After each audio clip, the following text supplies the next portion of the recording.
Is it even possible to play Sky Striker as a pure deck? Well, with an overwhelming 22 amount of non-engine cards in your deck, it might be possible.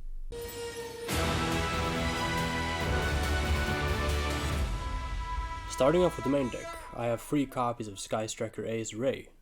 In this deck, Raye is your main starter, because she can access your Link 2 with her tag out effect, and the Link 2 being the 0 is quite a good card. With the release of the 0, the Sky Striker deck kinda becomes a 1-card combo deck. The combo might not be as drawn out as other decks in the format, but it's still quite impressive to grab and engage directly from your deck to your hand. And since we also play Rose in this deck, we can utilize the powerful effect of 0 by summoning both of the Sky Striker sisters. Rose by herself is not the most impressive card, although she does have a pretty neat bonus effect in the graveyard. We mainly play it because it's another Sky Striker name, and we can summon it off of 0. And that is actually it for the Sky Striker monsters. Seeing as Sky Striker is a spell-based deck, I play quite a lot. 3 copies of Engage, 3 copies of Linkage. In the pure Sky Striker deck, you can freely play 3 copies of Linkage because you don't care about locking yourself. Linkage is an easy way to access our 0, and there's quite a good card in the side deck that we can utilize with the Linkage. But we'll talk about that later. Moving on, I have 2 copies of Lemnis Gate. The reason why I'm playing 2 copies of Lemnis Gate, as opposed to 1 or 3, because I obviously would play this card at some ratio in my main deck. But I settle with 2 because that gives you enough longevity to where if one gets banished, you can access the other one. Since I'm playing pure Sky Striker, I have quite a lot of Sky Striker spells, so even drawing the Lemnis Gate is not that bad. Additionally, when I'm playing 2, I can keep one of them in the graveyard and then search another one with the Engage, so I'm not forced to use Kagari to head it back every single turn. Another thing about Lemnis Gate is you can actually target itself in the graveyard, at least if you activate another copy. Thus, playing 2 gives you an infinite resource, and playing 3 would just be cloggy because I don't really want to draw multiples of this. And in the hands where you do draw the Lemnis Gate, you still require it to be paired with multiple other cards, considering it does nothing on its own. So I felt 2 is the perfect ratio. Then I have 2 copies of Widow Anchor. Back in its heyday, Sky Striker never played less than 3 copies of Widow Anchor. And that was because this was the main way for you to clear bodies. By taking their guys, you can then link it off into more powerful plays. But with the ability to recycle them with Lemnis Gate, and a pseudo-negate Snatch Steal, being Widow Anchor, is not as good anymore. I'm not really trying to open Widow Anchor specifically. At best, it's a Forbidden Chalice that's named Sky Striker, and that's not that good. But I'm playing 2, so I always have access to it, even if it would get banished. I have the ability to search 2 of them, so I can go Widow Anchor target something, chain Widow Anchor target something else. Take both and maybe go for a lethal push, or link them off into something greater. Should we enter a metagame where Widow Anchor becomes a lot better, for example if you can negate something on their end board readily with the Widow Anchor that would be a problem to you, then I could see myself playing 3 of it because it is at the end of the day a Sky Striker spell. And if you think about the times where you get to resolve Engage, at least in the early game, you actually need to fill up your graveyard for those spells if you want to get the draw. So every single spell up until 3 is basically 1/3 of a card. 2 cards if you account for Kagari add back Engage or you have multiple Engages. So that's why Sky Striker deck is so reliant on its spell cards. Then I have 1 copy of Shark Cannon. Currently we're in a Raye, Seal and Malice dominated metagame, but I expect that to change coming with the new ban list and the new set. Shark Cannon is one of those cards similar to Widow Anchor where you could play more of it if it's good in the metagame. I mean, this is still a DD Crow that's a pseudo-monster reborn, while still being a spell that's named Sky Striker. But for right now, I'm okay with the Shark Cannon getting banished, so I don't really need multiple copies for the long game. Nevertheless, I am playing 1 copy of it, because it's still highly searchable, so being able to always access a Shark Cannon whenever you want to is very powerful. Additionally, against Mitsurugi, sometimes you make Shizuku and you grab this card in the end phase. You activate it and steal their Murakumo, which is something Widow Anchor would not be able to do. So it has its uses for sure. 1 copy of Multi-Roll. In my Fiendsmith version of the deck, I actually cut Multi-Roll from it. I found it to be not really necessary for what I'm aiming to do, and I wasn't really put in situations where I would be grinding and having the Multi-Roll to blow out my opponent was necessary. However, with the pure deck, it is much less powerful. And you want something that, when you break their board, you can accumulate those resources back, and multi-roll is the most efficient manner to do that with. Additionally, the send effect, making all of your spells become unanswerable, can be quite good.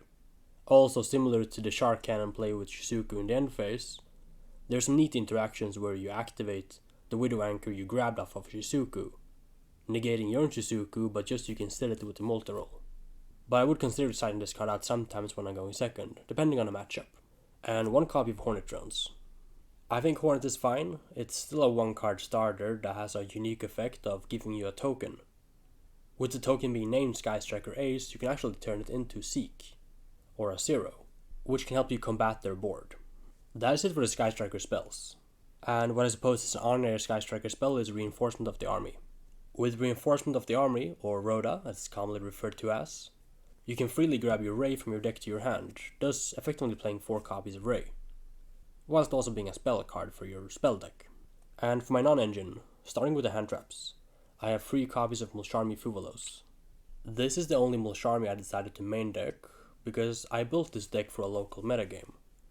So your opponent will probably let you start in games 2 or game 3, or even in game 1, if they know what you're playing. And thus, I didn't want to fill my main deck with too many strictly going second cards. And with other decks entering the metagame, Perulia gets a little bit wonky because it's not as good as it is against Raye. So I think the safe pick is just to main deck the best one, which is Fuvalos. 3 copies of Ash Blossom and Joyous Spring.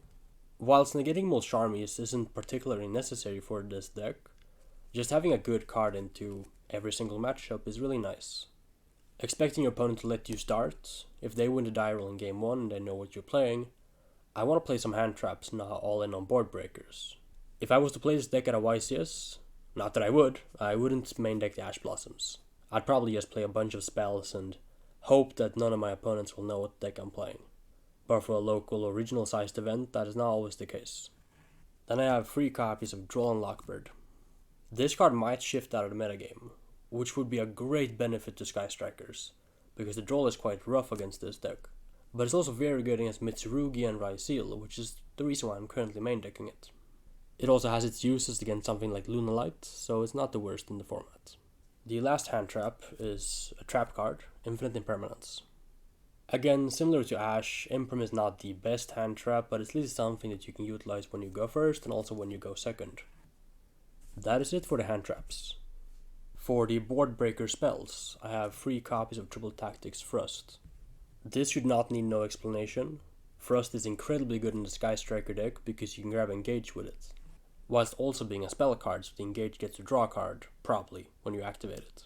As this is a going second deck, you can readily thrust into various targets to deal with their board, or to secure your follow-up and win the game. 1 Talents, a powerful spell that has been put to 1, and is also highly searchable with the Thrust. 1 Crossout, and 1 Call by the Grave. These are both in here mainly to deal with Droll and Lockbird, but if Droll were to exit the format, perhaps I would consider cutting these cards. Particularly the Crossouts, because Called by can still be used on certain monsters to negate them. 3 copies of Goods. Goods can fuel up your graveyard for your Engage to actually make it draw a card, or draw 2 rather when you add it back with Kagari. And this is also a board breaker thanks to Blackout Laughs. As we have previously discussed on this channel, Blackout Laugh is a very powerful card, at least in this current metagame. You can call things like Murakumo, Whitebinder, or Detonator, which makes it very good into opposing threats. Blackout Laughs can even call Liger Dancer, and your opponent cannot activate it. As it says, neither player can use their effects, and Liger Dancer is a card, not a player. So that's it for the main deck. For my extra deck, I have 2 copies of Kagari, 1 Shizuku, 1 Hayate, and 1 Kaina. Kaina can prevent attacks, which can sometimes be useful to protect your Sky Striker monsters. She also has a life gain effect should you be low on life. Very interesting. 1 copy of Seek, 1 Azalea, 2 copies of Zero. I'm playing 2 copies of Zero because I noticed that it actually came up in some grind games where I wanted to summon the second one. But the reason why I'm not playing free of this, or free of the Kagari, which was usually a free of back in the day, is because of Lemniscate. You can always readily recycle your links, so you don't really need to play many of them. 1 SP Little Knight, 1 Dark the Dark Charmer, 1 Azalea Temperance, 1 Access Code Talker, 1 Baguska, and 1 Typhon. That is it for the extra deck. For the side deck, I have 3 copies of Most Charming Meowls. Meowls is nice against decks like Fiendsmith, Mitsurugi, or Malice, where you can just drop this and you're gonna draw a couple cards, and they can't really do everything that they wanted to do. So not only do you prevent the board from being the worst, you also get to dig deeper into your deck and see your pairs of Thrust with Engage and whatnot, so you can actually break apart the board. 1 Hamp. Hamp is a searchable kaiju, and kaiju is just a generic term for cards that you can summon to your opponent's field by attributing their monsters, effectively outing cards like Liger Dancer, which is unaffected by card effects. 1 copy of Harpy's Feather Duster, 1 copy of Lightning Storm, 1 copy of Afterburners, taking the second slot of Lightning Storm because it's kind of the same card. If you get to 3 spells, you can hit whichever back row you're trying to deal with and also a monster. For example, against Raye, being able to hit a Murakumo and a Cross is much better than just hitting one of them with Lightning Storm. 3 copies of Heatwave. When you choose to go first, you can side in 3 Heatwave, and if you Heatwave your opponent, they pretty much have to pass back. However, should you open with Linkage, you can actually chain Linkage to Heatwave, summon your 0, get a search, and pass to your opponent, and they're completely locked out. Now, you can tag out that 0 in their turn because neither player can summon until the end of your opponent's next turn. However, you can actually tag out the 0 in your turn, perhaps after your attack, and you can actually push quite a lot of damage and get some plays in with your Engage.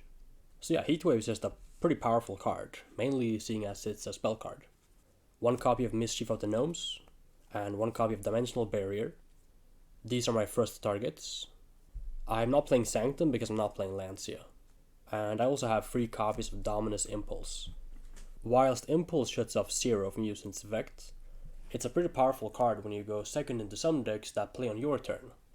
So if you really want the 0 to be able to be activatable, you can hold Impulse for your turn. Do the 0 play first and then Impulse something else later.